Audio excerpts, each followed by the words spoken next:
ഈ വീഡിയോയുടെ സ്റ്റാർട്ടിങ് കാണുമ്പോൾ തന്നെ ഏകദേശം ആളുകൾക്കൊക്കെ മനസ്സിലായിട്ടുണ്ടാവും ഇത് ഏതാണ് സ്ഥലമെന്ന്. ഇത് വേറെ എവിടെയല്ല, ഇത് കാനഡയാണ്. ഞാൻ കാനഡയിൽ ആദ്യമായിട്ട് പോയപ്പെടുത്തിട്ടുള്ള ഒരു വീഡിയോ ആണ്. എവിടെ നോക്കിയാലും മഞ്ഞ കളറുള്ള ഇലകളുള്ള മരങ്ങൾ. എനിക്കറിയില്ല ഇതിന് മാത്രം, പക്ഷെ അതൊരു സീസണിൽ മാത്രം കേട്ടോ. ഞാൻ സീസൺ ടൈമിലാണ് പോയിട്ടുള്ളത്. ഇത് കുറച്ച് മരങ്ങൾ മാത്രം ഞാൻ ഷൂട്ട് ചെയ്തിട്ടുള്ളൂ. ഞാൻ അത് ഷൂട്ട് ചെയ്തിട്ടുള്ള കുറേ വീഡിയോസ് ഉണ്ട്, പക്ഷേ ഞാനിത് വീഡിയോ ലോങ് ആവുന്നത് കൊണ്ട് എനിക്കത് ആഡ് ചെയ്യാൻ പറ്റാത്തതുകൊണ്ട് ഞാൻ കുറച്ച് സ്കിപ്പ് ചെയ്തിട്ടുണ്ട്. ഇത് അവിടുത്തെ ചൈന ടൗൺ എന്ന് പറഞ്ഞ ഒരു ഏരിയയാണ്. ചൈനേൻ്റെ പ്രൊഡക്റ്റ് മാത്രം കിട്ടുന്നില്ല. ലോകത്ത് എവിടെ പോയാലും ചൈനേൻ്റെ പ്രൊഡക്റ്റ് കിട്ടും നമുക്കറിയാമല്ലോ. എല്ലാ രാജ്യങ്ങളും ചൈനയെ ആശ്രയിച്ച് ജീവിക്കുന്നതാണ് ഞാൻ കണ്ടിട്ടുള്ളത്. ഞാൻ മേടിക്കുന്ന ഏതൊരു സാധനങ്ങളും ഞാൻ ആദ്യം നോക്കുന്നത് മെയ്ഡ് ഇൻ ചൈനയാണെന്ന്.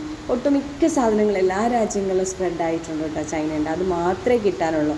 പിന്നെ അവർക്കും അതാണ് ലാഭമെന്ന് തോന്നുന്നു, അതുകൊണ്ടായിരിക്കാം. പക്ഷേ ഞാനങ്ങനെ ചൈനയുടെ സാധനങ്ങളൊന്നും മേടിക്കലില്ല. അങ്ങനെ ഞാൻ അവിടെ നിന്ന് ഒരു ഗ്ലാസ്സൊക്കെ വെച്ച് നോക്കിയിട്ട് പതുക്കെ ഒന്ന് ഇറങ്ങി. എൻ്റെ കൂടെ ജോലി ചെയ്യുന്ന കുട്ടികളുണ്ടായിരുന്നു. അപ്പോൾ കയറിയപ്പോൾ അവരുടെ കൂടെ ഒന്ന് ചുമ്മാ കയറിയിടാം.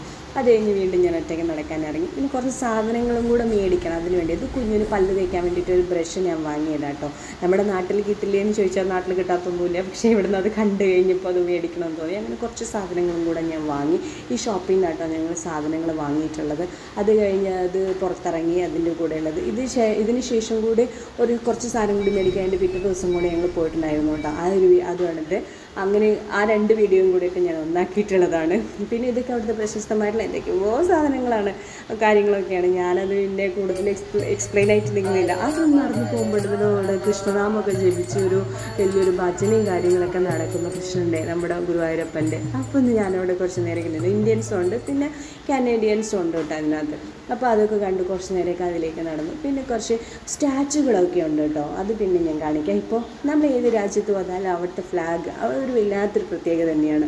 നമ്മൾ കാനഡയിൽ ചെന്ന് കഴിഞ്ഞപ്പോൾ നമ്മൾ കിട്ടുന്നതാണ്. ഒക്കെ ആദ്യമായിട്ട് ഇങ്ങനെ അതിൻ്റെ ചോട്ടിൽ നിന്നിട്ടൊരു വീഡിയോ എടുക്കാനും ഫോട്ടോ എടുക്കാനൊക്കെ പറ്റി. അപ്പോൾ പിന്നെ ഫ്ലാഗ് കണ്ടപ്പോൾ പിന്നെ ഞാനത് ഒഴിവാക്കിയില്ല. കുറച്ച് നേരം അതിൻ്റെ ഫോട്ടോസും ചെയ്യാം.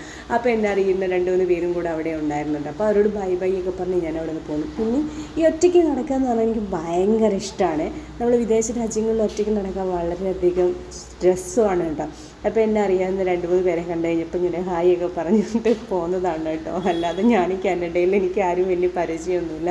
ഇത് കണ്ടോ സ്റ്റാച്ചു. ഞാൻ പറഞ്ഞ് നമ്മുടെ നാട്ടിലൊക്കെ ഇങ്ങനെ കുറേ സ്റ്റാച്ചുകളൊക്കെ അവിടെ ഇവിടെയും ഉണ്ട്. ആർക്കും അതിനോട് വലിയ ഇമ്പോർട്ടൻസ് ഒന്നുമില്ല. പക്ഷേ ഈ സ്റ്റാച്ചുകളൊക്കെ കാണാൻ എന്ത് രസമാണെന്ന് അറിയും. എല്ലാവരും അതിൻ്റെ അടുത്ത് വന്നിട്ട് നോക്കാനും ഫോട്ടോ എടുക്കാനൊക്കെ ഉണ്ട്. പക്ഷേ ഞാനത് കുറേ നേരം നോക്കിയിരുന്നു. പക്ഷേ അതിൽ കുറേ എഴുതി വെച്ചിട്ടൊക്കെ ഉണ്ട്. അവിടുത്തെ കുറേ ചരിത്രങ്ങളും അവിടുത്തെ കുറേ കാര്യങ്ങളൊക്കെ എഴുതി വെച്ചിരിക്കുന്നത്. അതൊന്നും എനിക്കറിയാത്തതുകൊണ്ട് പിന്നെ ഞാൻ അതിനെപ്പറ്റി കൂടുതലൊന്നും നോക്കാനൊന്നും പോകും. ഏത് രാജ്യത്ത് ചെന്നാലും ഇങ്ങനെ കറങ്ങി അടിച്ച് അവിടുത്തെ കാര്യങ്ങൾ